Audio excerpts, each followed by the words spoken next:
Ko'zingizdagi g'ilaylikni lazerli korreksiya yordamida davolaymiz. G'ilaylik bu ko'z olmasi harakatining nosimmetrik harakatlanishi natijasida yuzaga keladigan kasallik bo'lib hisoblanadi. G'ilaylikni sababiga ko'ra bir qancha turlari farqlanadi. Miyagen, ya'ni muskullar falaji natijasida kelib chiqadigan yoki nerv sistemasini buzilishi natijasida kelib chiqadigan g'ilayliklar. Bundan tashqari ko'rish o'tkirligini buzilishi sababli kelib chiqadigan g'ilayliklar farqlanadi. Ko'zdagi g'ilaylikni qancha erta yoshda aniqlansa, davolash samaradorligi shuncha yuqori bo'ladi va bunda ko'zoynaklar va ko'zni harakatlantiruvchi mashqlar yordamida ham g'ilaylikni davolash mumkin bo'ladi.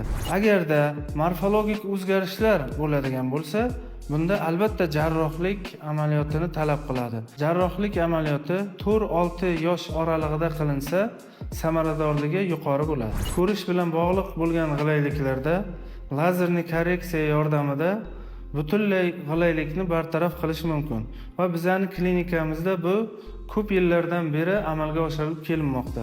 Agar sizga g'ilaylik bo'ladigan bo'lsa, aynan ko'rish bilan plus yoki minus gipermetropiya, miopiya kasalliklari, astigmatizm kasalliklari bilan bog'liq holatdagi g'ilayliklar kuzatiladigan bo'lsa, bizning klinikamizga murojaat qiling va g'ilaylikdan butunlay xalos bo'ling.